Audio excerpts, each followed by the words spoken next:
The great civilizations of Rome and Persia warred for centuries, with both gaining glorious victories and suffering some humiliating defeats. Many fans of history know about Crassus's catastrophe at Carrhae in 53 BC, and the stunning success of Belisarius 5 centuries later, but the wars in between these famous conflicts are often overlooked. During the reign of the Severan dynasty, border friction caused the Roman Emperor to attack the Parthian Empire. This war would rage for only a year and would be decided at the Battle of Nisibis. The 2-century-old Roman Empire was beginning to decline from its 2nd century golden age in the year 192. At the end of that year, deranged Emperor Commodus was strangled to death, ending the grandeur of the Nerva-Antonine dynasty. What followed was the notorious Year of the Five Emperors. At the beginning of 193, the urban prefect Pertinax was declared emperor, but unfortunately for him, he was unable to placate the military and Praetorian Guard and was killed soon after. The famous and shameful auctioning of the empire followed, when Didius Julianus purchased the post in March 193.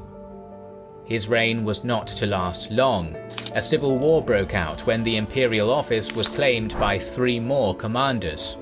Claudius Albinus claimed the emperorship in Britain and Gaul, Pescennius Niger in Syria, and Septimius Severus in Illyricum and Pannonia. The conflict first flared up between Niger and Severus when the former occupied Byzantium. However, a Severan army under the command of Publius Cornelius Annullius quickly gained the upper hand and managed to win a decisive battle at Issus in 194. Afterwards, Niger was captured and executed. Leaving Byzantium under siege, Severus himself turned his attention towards the eastern kingdoms which had supported Niger, Osrhoene and Adiabene. In spring of 195, Septimius Severus marched directly to Nisibis, gained victory against Osrhoene, and swiftly made it a Roman province, all the while seeking to maintain peace with the greater empire on Rome's eastern borders, the Parthians. The Roman civil war instigated by Commodus's death finally ended when Severus travelled west and won a decisive battle against Claudius Albinus at Lugdunum, modern-day Lyon, in February of 197. With his internal enemies dealt with, Severus was now alerted to an opportunity in the east which he could not resist. In 197, the Parthian Empire was internally divided and beset by rebellion in much the same manner that Rome had been, a state of affairs which Rome could exploit.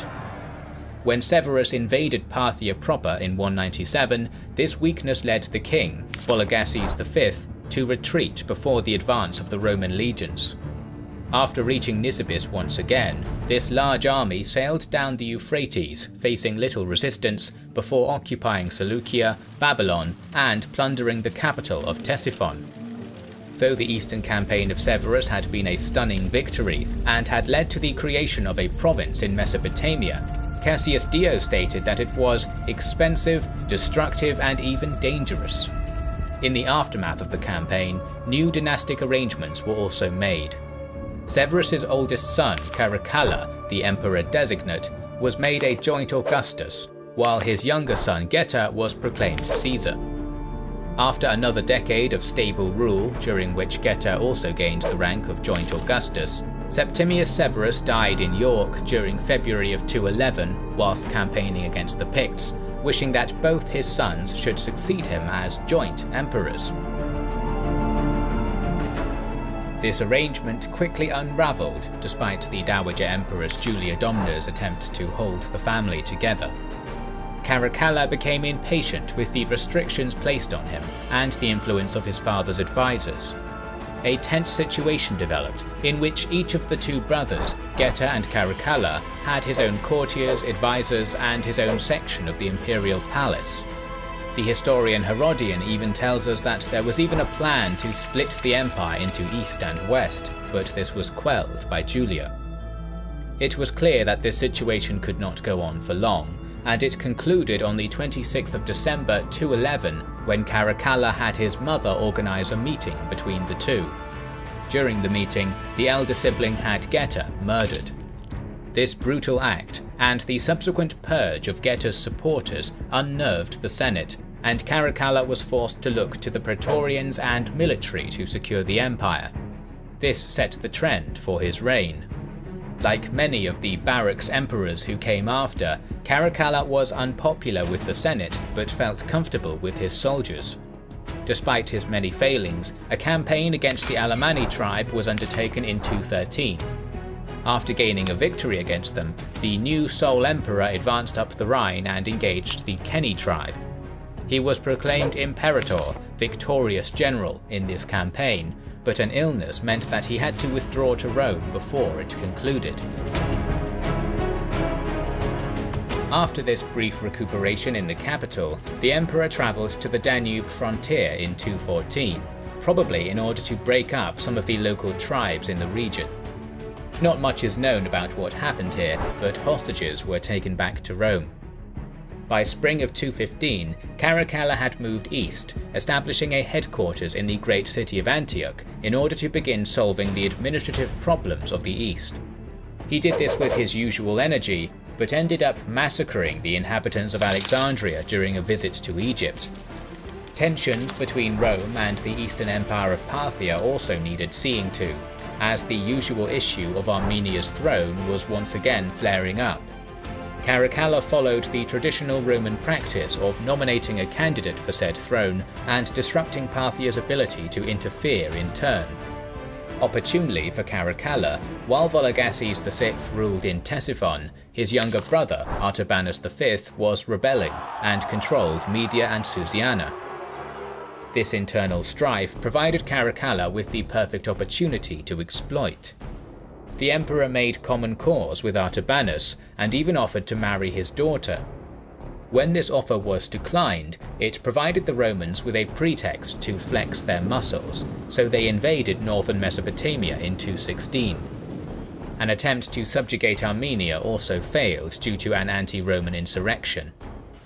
Caracalla's future intentions in the east are unclear, but whatever plans he had were frustrated by his assassination in April of 217 by a Praetorian prefect named Macrinus, who subsequently seized power for himself due to the necessity and urgency of the impending crisis. That Artabanus was approaching the Romans with a huge army, seeking legitimate revenge for the Parthians whom Caracalla had murdered in a time of peace. The army with which Artabanus marched towards the Roman forces was typically Parthian. Just like at the Battle of Carrhae 2.5 centuries earlier, it consisted almost entirely of mounted troops, possessing good mobility and range.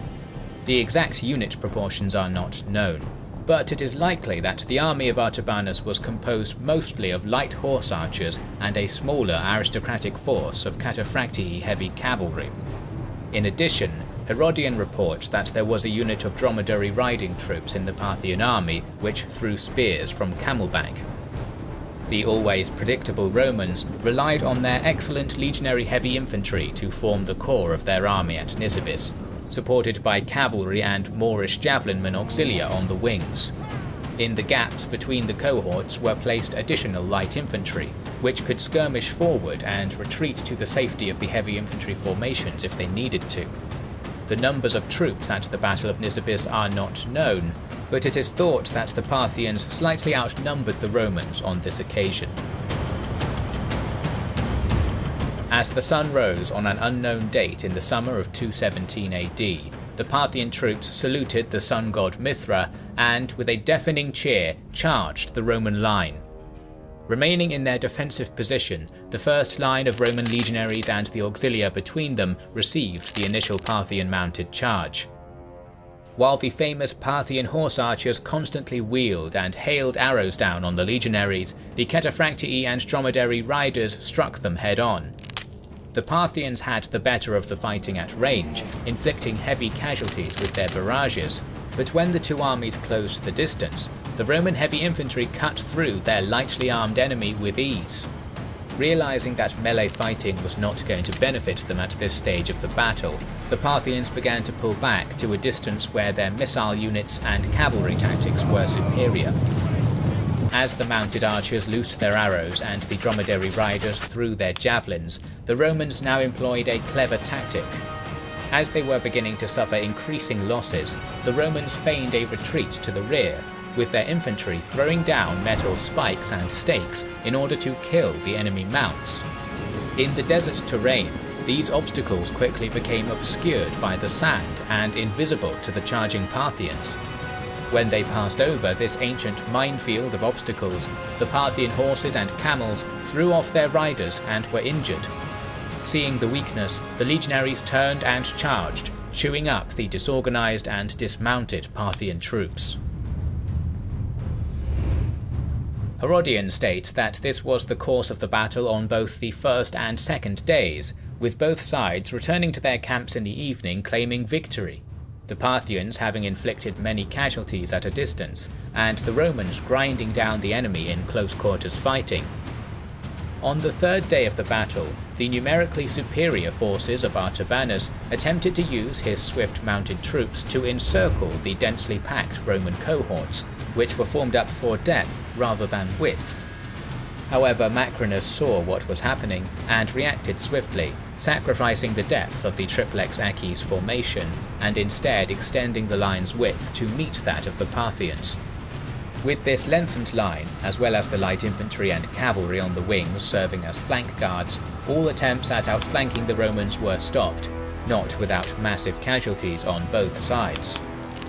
The length of the battle had led to a massive slaughter, and at this point the entire plain was covered with mounds of both animal and human corpses. Macrinus realized that Artabanus was making such a strong stand and was battling so fiercely because he believed he was fighting against the treacherous Caracalla. Seeking to end the battle, a Roman embassy was sent to the Parthian leader, telling him that the emperor who had wronged him by breaking treaties and violating oaths was dead and had paid the penalty for his crimes. Friendship was offered to the Parthian leader, and the two signed a treaty of peace in which the Parthian captives were given back and 200 million sesterces were granted to Artabanus in compensation for his previous losses. Macrinus would not be the Roman emperor for long. Caracalla's mother, Julia Domna, had died after Macrinus ascended to the throne, but her sister, Julia Maesa, now conspired to restore the Severans to the throne. A grandchild, known as Agalabalus, was proclaimed emperor by Legio III Gallica, and Macrinus was executed in June 218. Though the Parthians had managed to gain a favourable peace with the Romans, their reign was about to end violently as well. The constant internal conflict, dynastic disputes, and the destructive wars with Rome weakened the Parthian Empire, and in 224 AD, Artabanus was defeated and killed at the Battle of Hormozgan. The victors were the Sassanids, a native Persian dynasty led by Ardashir I. In the coming crisis of the 3rd century, this new Persian empire would continue to be an even greater threat than the Parthians were. New videos on Roman history are in the works, so make sure you are subscribed to our channel and have pressed the bell button. We would like to express our gratitude to our Patreon supporters and channel members who make the creation of our videos possible. Now you can also support us by buying our merchandise via the link in the description. This is the Kings and Generals channel, and we will catch you on the next one.